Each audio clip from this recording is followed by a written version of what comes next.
All right, if Keegan averages 17 to 20 points per game next season, do you need that third player? No, I don't think so. I mean, if That is the third player, yeah, right? if he putting up 17 to 20, that's it. Well, we finally know the third man. On whose side is he on? I think he'd be with us. That's it. We know the third man. I think that's something that's possible too for him next season. Like if his three's going and he gets a little bit more game inside and stuff like that, like I think he can do that. With Keegan, is it aggressiveness? Is it shot making? Like what will get that total from what 12 to let's just say 18, 17? Okay.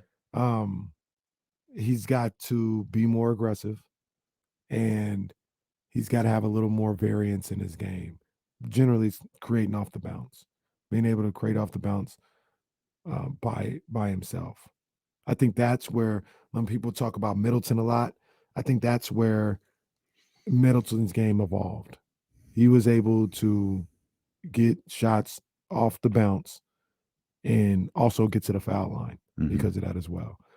That's the next level that would get Keegan there at 17, 18 points a game, in my opinion. And, you know, I remember, I think it was Drapes and Mark Jones were talking about Keegan's dad says he has that.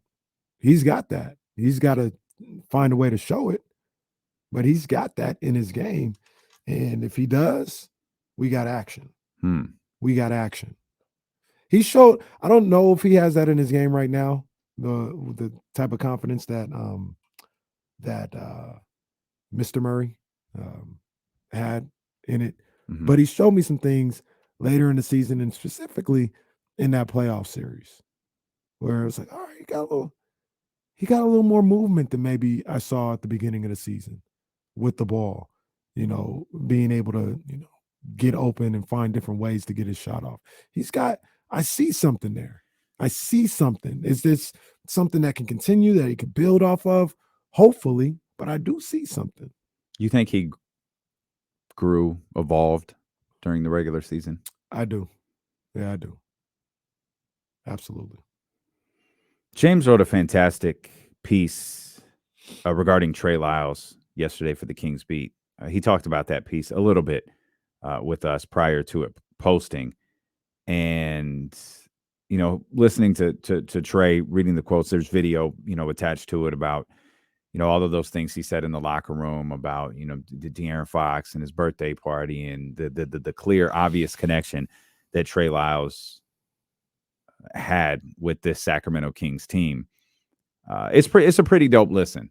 I think Trey Lyles is one of those guys universally liked by Kings fans. I think there's so many great components to him. I think fans love when a player outperforms their contract the way that Trey Lyles did.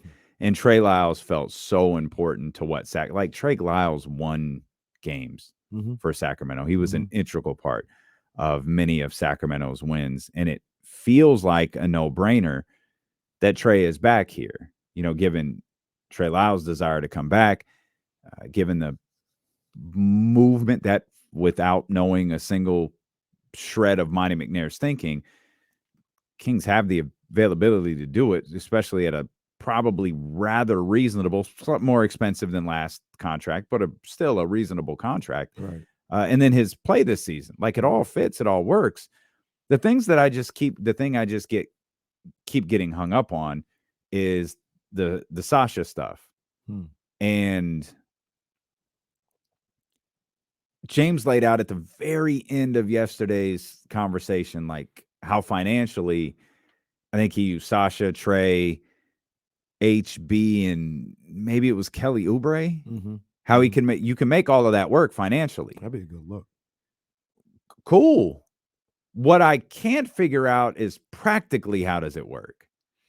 And we saw Trey a lot at the 4 this year.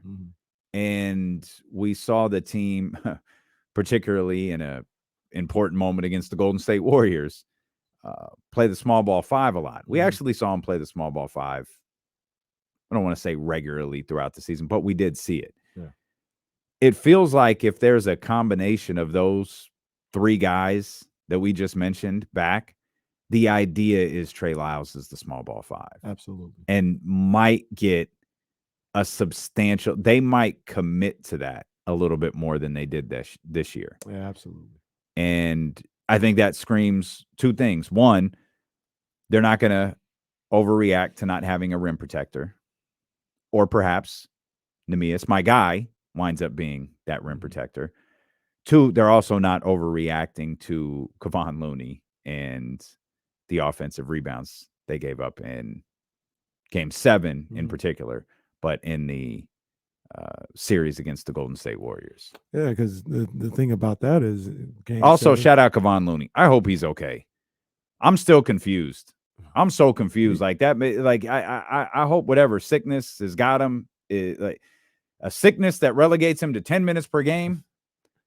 I hope whatever that is, he's cool, because that's so odd. Yeah. I don't think I've ever heard of this before. And the fact that he's just playing. He's sick. He can play, right? But he can only play 10 minutes. It's a trip. I have not heard that. I've never heard a minutes restriction on a sickness before. Right. For a week. For a week. A week. Yeah. I don't know. But to your point, though, I think they're okay with it, because even with the Looney situation, that didn't happen with like your backup. It wasn't like Trey Lyles was out there and that's why Looney got all those boards. He got all those boards because he was just in a zone. He was going up against a bonus when he was doing a lot of that. So that's just something that you got to fix as with the team as a whole, whether you have Kata playing or Trey Lyles. Like it did, to me, it didn't affect anything. So yeah, you have Trey Lyles as your backup 5. You have Sasha who can still steal minutes at the 4. Absolutely. So just probably not his primary minutes anymore. Right. In situations where Kata is going, you can figure out, am I going to go with Lyles or am I going to go with Sasha?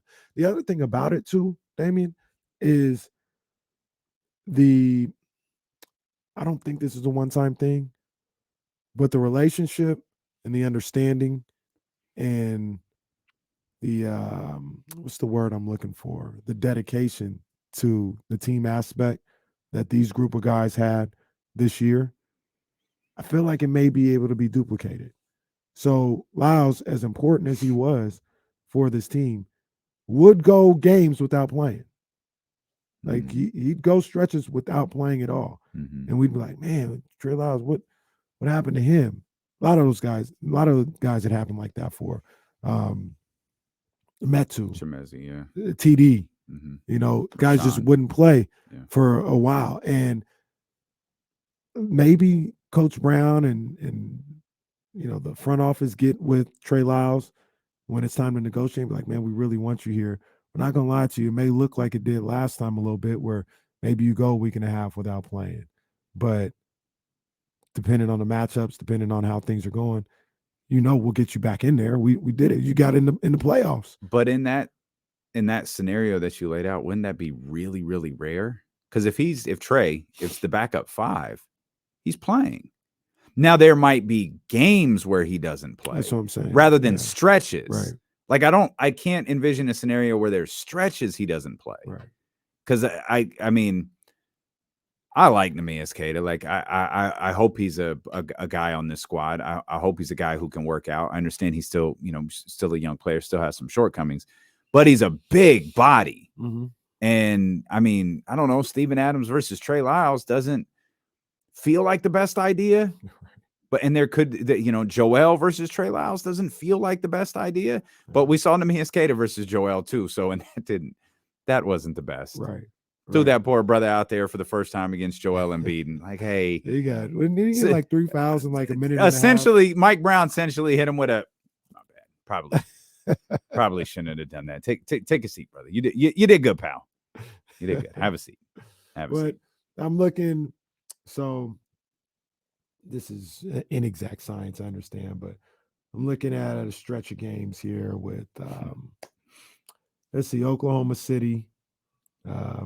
They don't really have a backup 5 that you'd have to worry about. Philadelphia, they don't really have a backup 5 you have to worry about.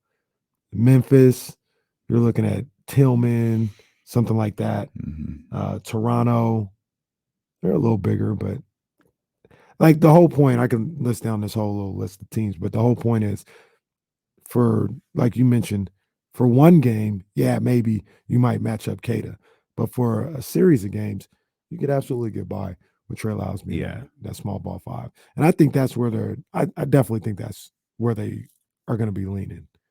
Like, I don't think you had 2, 3 damn near 7-footers on your bench this year and you never played them.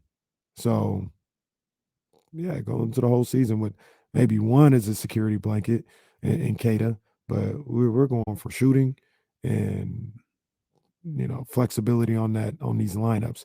And Trey Lyles gives us that. Yeah, he definitely does.